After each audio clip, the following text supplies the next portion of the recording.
Hola, ¿qué tal? En este ciclo que tiene que ver con charlas más que todo, no temas de coyuntura, está con nosotros Santiago Muniz. Hola, Santiago. ¿Qué tal, Andrés? Buenas noches. Para el que no conoce, bueno, es concejal, es del Frente para la Victoria, es secretario del Partido de Adoctrinamiento del Partido Justicialista, pero está invitado con estas características como licenciado en Ciencias Políticas, que es lo que me interesaba hablar con vos. Desde ahí, ¿no? Más de tu rol en la función pública.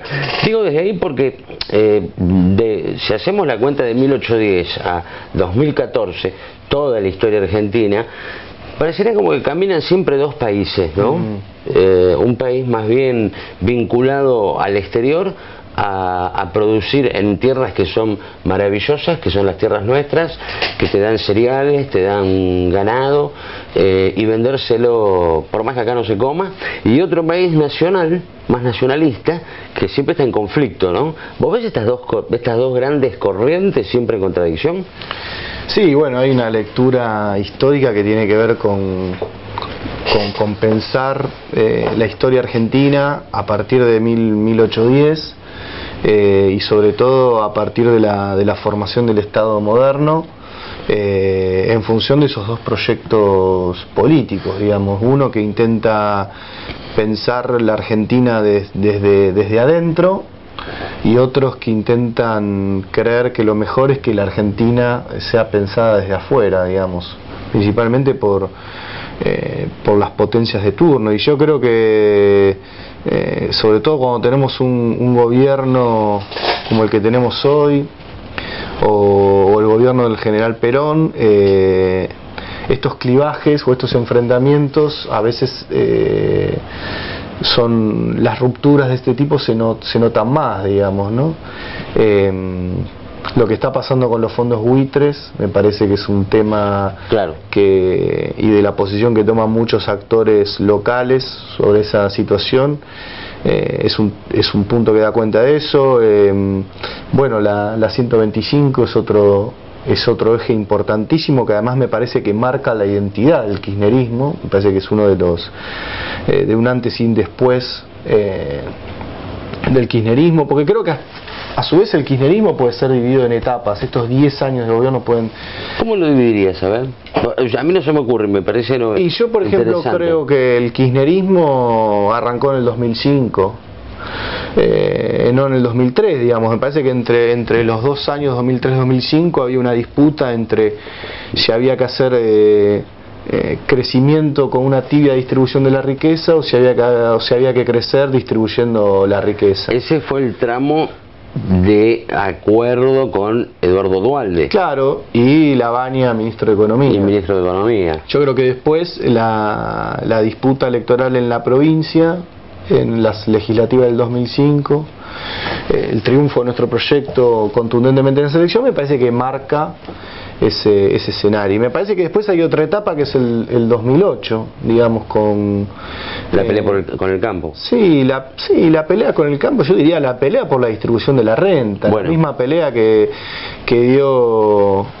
Venezuela por el petróleo, la misma pelea que dan los países mineros por los productos que extraen de su tierra. Digo, me parece que la distribución de la renta nacional siempre es lo que más conmoción, si se quiere, se genera. Bueno, también la discusión y por la distribución de la renta mediática me parece que también es uno de los hechos trascendentales, que, si se quiere, marca una identidad del kirchnerismo. Ahora, ¿cómo luchás? Y mientras yo voy haciendo la pregunta, de paso te pido si no estirás el brazo, sí, y nos das un poco de agua a los dos. Sí. Gracias. ¿Cómo luchás? Porque vos tenés hoy un mundo que lo llaman globalizado, ¿no? Entonces vos tenés adolescentes y jóvenes aturdidos, entusiasmados con marcas, con tecnologías, con ropas, con música, ¿no? Vos fíjate, yo te digo una cosa, sin hacer una crítica en particular, cualquier canal, no te voy a hablar de Cablevisión, cualquier distribuidor de señal de cable hoy tiene más señales extranjeras que argentinas. ¿no? Más allá del cambio de grilla que produjo el gobierno. Por ejemplo, Cablevisión hoy, el paquete básico te trae 70% de señales extranjeras. Sí. Y así vas culturizando un país de una manera que no se refleja a sí mismo, ¿no? Que lo que se refleja como bueno o malo, o valores que se transmiten, son de otros países. Y bueno, la globalización y la gran revolución tecnológica me parece que es algo inevitable en este proceso histórico. Ahora, si bien es un mundo global, también es un mundo multipolar. Sí. Me parece que eso es bueno. No, me parece que eso es bueno, y me parece que por ejemplo, lo avanzado que están las negociaciones de Argentina con el BRICS, digamos. Sí, dame un segundo. BRICS es Brasil, Rusia, India y Sudáfrica. Que han roto el mercado, la bipolaridad, por eso él habla de multipolaridad, lo que el Estados Unidos y la Unión Soviética y China. Tenés razón. Esos nuevos mercados han irrumpido y bueno, eso es lo que es la multipolaridad, ¿no? Se rompió el esquema y la verdad que Norteamérica-Rusia. Uno debería pensar por qué Argentina categoriza, digamos, o rankea para ser parte o ser un socio no formador o fundador, pero sí estratégico en esa relación. ¿Por el alimento? Y bueno, yo creo que por un lado por la potencialidad de los recursos, vaca muerta, la potencialidad de nuestras tierras en la generación de alimentos, y después me parece que la Argentina ha desarrollado una política exterior que, siendo un país caracterizado como periférico, tiene un rol como si fuera un país semidesarrollado o desarrollado. Lo que ha generado con su denuncia y llevar la causa de los buitres a todos los foros internacionales, la OEA, el G20, la ONU, el BRICS, bueno, ni que hablar la formación de UNASUR, la profundización del Mercosur. Entonces me parece que ahí Argentina tiene una potencialidad importante. Lo que me parece que todavía no podemos predecir o ver en términos palpables el fin de la hegemonía de Estados Unidos. Claro. Pero sí me parece que la cosa está mucho más... Para que en un mercado internacional todo sea más equitativo. Sí. ¿No? Y bueno, el tema del campo siempre fue un tema importante en la Argentina por sus características, y porque siempre fue una discusión muy importante sobre quién se apropiaba de la renta, que no es cualquier renta. En Argentina existe una renta agraria diferencial, porque lo que cuesta producir en Argentina, en el sector... Olvídate, vos sabés que yo sé a dónde vas, que es mucho más fácil cultivar en La Pampa. Bueno, la expedición de Julio de Roca llega hasta Río Negro. Vos sabés que antes de todo eso hubo algunas expediciones muy breves, ¿no? Hasta que Julio, como se muere Alsina, ¿no? Ministro de guerra interna, ¿no? Lo reemplaza Julio Roca y termina haciendo lo que se llama la conquista del desierto. Es una matanza lo que hace. Sí. Ahora, lo que hace Roca es estudiar para atrás todos los libros, ¿no? De la gente que exploró La Pampa, Neuquén, Río Negro, Mendoza, porque la Argentina era del río Colorado hacia el norte. ¿Por qué lo estudia? Justamente por lo que vos decís. Se hace una pregunta, Roca: ¿vale la pena o no conquistar ese territorio? Cuando lee lo que escriben los científicos, no solamente él junta un grupo de científicos y lo lleva a la campaña del desierto, sino que ahí consigue los fondos para que le banquen la campaña del desierto, gobierno nacional, y conquistan hasta el Río Negro. Claro, bueno, después la entrega de tierras a las familias... a los que habían puesto plata. Acomodadas, claro. Fue una empresa privada la conquista del desierto, esto no lo dice nadie. O sea, en realidad fue del gobierno nacional, pero si vos te armabas un batallón, 100 tipos, y te los bancabas vos, ibas con Roca. Claro. Y lo que conquistabas era tuyo. Bueno, yo creo que eso es una disputa histórica en la Argentina, que sería un error, si se quiere académico, comparar el IAPI, la nacionalización del comercio exterior, con las retenciones, pero tienen un grave similitud. Son dos mecanismos del Estado, dos resortes estratégicos del Estado para tratar de cooptar esa renta agraria diferencial, que justamente por las características climáticas y naturales que tiene la tierra, y al ser un commodity lo que produce, o sea que tiene un precio internacional, los niveles de rentabilidad acá son muchísimo más grandes que en otro país del mundo. Y a su vez la cooptación de esa renta, bueno, que Perón la implementó a través del IAPI, digamos, lo pudo implementar porque estaba comercializado el mercado exterior, el Estado le compraba la producción que consideraba justo al propietario, y el Estado lo vendía hacia afuera. Claro, al mercado interno, el excedente vendía hacia afuera. Claro, sí. Y además, bueno, tenía una junta de granos, la Junta Nacional de cereales, tenés razón, la de cereales, tenía flota mercante, no dependía del flete. Entonces, bueno, esas divisas que quedaban a partir de la nacionalización del comercio exterior eran distribuidas para financiar la industria. La industria es lo que genera desarrollo, progreso, trabajo, empleo, que este proceso de industrialización por sustitución de importaciones en la Argentina se había dado antes del peronismo, venía a partir del proceso del 30, en el marco de la crisis del 29 y la situación de guerra, digamos. Nosotros de guerra en Europa. De guerra en Europa, claro, porque los países centrales que destinaban sus manufacturas a países como el nuestro, ahora tenían que concentrar todo su esfuerzo del aparato productivo, y el capitalismo estaba destinado a producir las cosas para financiar la guerra. Entonces, países como el nuestro se vio obligado a producir lo que antes comprábamos afuera. Eso después generó la famosa migración interna, la nueva situación en las ciudades. Ahí se crea el conurbano, claro, los primeros loteos populares alrededor de la ciudad de Buenos Aires. Y yo creo que ahí viene la reivindicación más importante para ser de Perón, que creo que lo diferencia a una persona de ser un líder o no ser un líder, digamos. Ningún hombre crea su coyuntura. Digamos, hay una historia que está por encima de nosotros. Vos acá tenés un libro, agárralo. La astucia de la razón, sí, de Feynman. Después, ahora no se va a ver bien en cámara, pero después, bueno, lo pongo. Él me preguntó, me dice, este es el mejor libro que leí. Bueno, yo todavía no lo leí, lo compré porque lo reeditaron y dije, no me lo quiero perder. Lo reeditaron, eso es un libro bastante interesante. De hecho, hay una charla inventada por el autor, por José Pablo Feynman, entre Marx y Felipe Varela.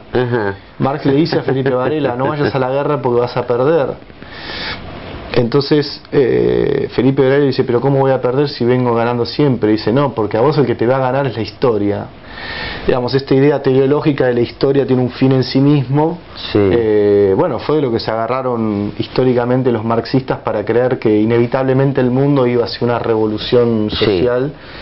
Sí.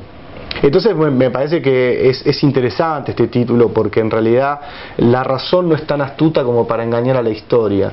Ahora, líderes políticos como Perón, líderes políticos como Néstor Kirchner, lo que sí hacen que en un determinado momento histórico son los que mejor interpretan eso. Digo, cuando Perón agarra la Secretaría de Trabajo y Previsión Social, le plantean, pero vos sos un hombre poderoso dentro de este nuevo entramado de gobierno. Era como agarraba algo oscuro, ¿no? Y Perón lo que vio que había un sujeto histórico, político nuevo en la Argentina, que era esos trabajadores que venían del interior a reproducir su vida en la ciudad, porque había trabajo, había industria incipiente. Y me parece que Néstor Kirchner también en el 2003, que llegó sin que nadie lo esperara, digamos, o por lo menos nuestras pretensiones y nuestra moral y autoestima como pueblo estaba muy baja, creo que fue el que mejor interpretó el clima de época y la coyuntura que se debatía en ese momento histórico. Entonces yo creo que ningún hombre, ningún líder genera su coyuntura, puede poner a la historia a disposición de su anhelo político, de su sueño, pero sí son los que mejor interpretan los cambios epocales. Sí, hay una diferencia, ¿no? Y que me parece a mí interesante. Creo, ¿no?, que estoy revisando nada más. Sí, se está prendido el micrófono para que se escuche. Hay una diferencia que me parece interesante. Hay un emergente en el Perón, ¿no?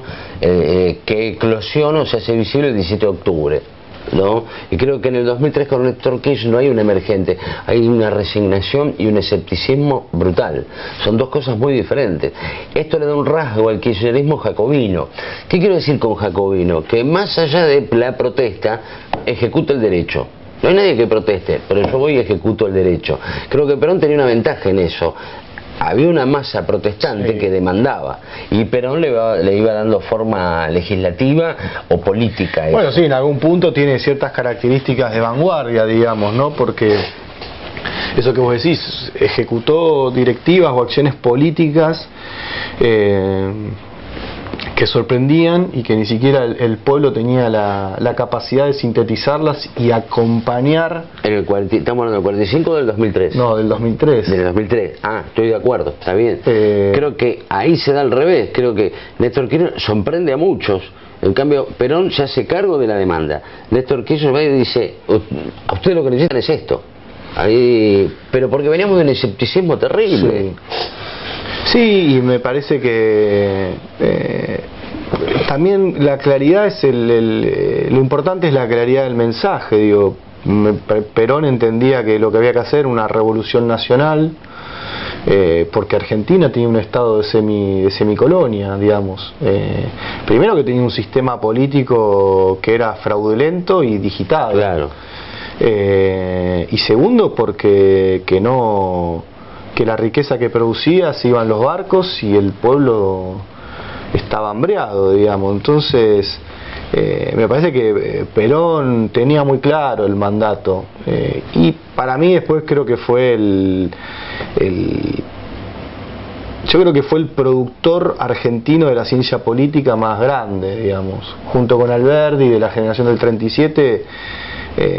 Me parece que generó una filosofía autóctona de liberación nacional. En ese sentido creo que tiene que ser un orgullo para los argentinos. Yo creo que el justicialismo es eso, una filosofía autóctona para liberar la patria en un contexto determinado que nos encontrábamos. Ahora, de cara al futuro, ¿no? ¿Saldremos alguna vez de esta constante pelea, lucha de el liberalismo o el nacionalismo, sin meter más palabras, ¿no? Digo, de exportar cualquier cosa y como sea, materia prima, sin agregarle valor, sin dar trabajo, y que en el país haya hambre, sin importar, o un nacionalismo que tiene un proyecto de país, de patria, de nación? ¿Saldremos alguna vez de esto? Es interesante eso que vos decís, porque sobre todo si lo podemos relacionar con lo que veníamos hablando, y uno podría hacer una cierta caracterización, no sé si psicológica, ¿no?, de la política del pueblo argentino. No me atrevo a hacer algo así, no sé si es posible tampoco, pero parecería que somos muy buenos en generar los cambios, pero somos muy malos en poder sostenerlo a lo largo del tiempo. Hay como una constante ahí, porque digo, bueno, hablamos de esto, la irrupción de un Perón, la irrupción de un Néstor Kirchner, digamos que podemos dar vuelta a la taba, y sin embargo después terminamos dirimiendo en esta lógica, bueno, es posible que esto se profundice, esta lógica, este proyecto de país. Quizás tenemos una particularidad que nos cuesta más hacer que las transformaciones sean más perdurables e institucionalizarlas. Digo, lo más parecido a la palabra institución es el tiempo. Digo, una institución perdura y se consolida con el paso del tiempo. Entonces creo que eso que vos decís, esa no tener la capacidad de poder implementar y proponer un proyecto que se ejecute, que genere bienestar para todos los argentinos, y que se pueda profundizar a lo largo del tiempo, creo que es una de las si se quiere, una de las metas o una de las cuestiones que deberíamos cumplir. Brasil, ni aún en su dictadura, abandonó su política industrial. Bueno, eso es un logro que ellos han tenido. ¿Cuál sería la utopía? Digo yo, me lo pregunto yo, digo, constituirnos finalmente como nación. Sí, yo creo que una nación para 40 millones de argentinos, que no se pare entre el eje de las provincias que se consideran ricas, de las provincias que consideran inviables, un proyecto de nación que integra a los 40 millones de argentinos, que pueda ampliar su capacidad económica y productiva. Y me parece que eso en realidad ya se está dirimiendo, porque me parece que habría que pensar, si estábamos hablando de las etapas del kirchnerismo al principio, si en términos de satisfacción de demandas y de reformas, hoy no estamos viviendo lo que podríamos caracterizar, no sé, reformas kirchneristas de segunda generación.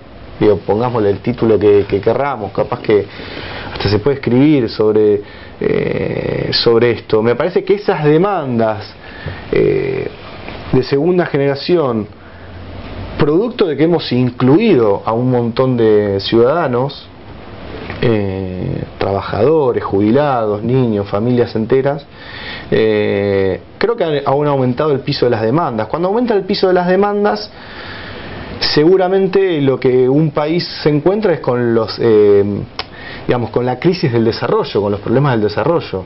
Es más, yo creo que es mucho más difícil sacar de la situación un país o hacer que un país pase de ser subdesarrollado a semidesarrollado que de ser de semidesarrollado a desarrollado. Claro. Los problemas del desarrollo creo que son muchos mayores. Y eso es una cuestión que tenemos que reivindicar, lo que somos parte de este proyecto político, porque sin haber cumplido esas demandas hoy no estaríamos discutiendo esto, no estaríamos discutiendo YPF, no estaríamos discutiendo vaca muerta, no estaríamos discutiendo la resolución de un problema histórico del primer préstamo a la Baring Brothers, que es la cuestión de la deuda externa. 1957.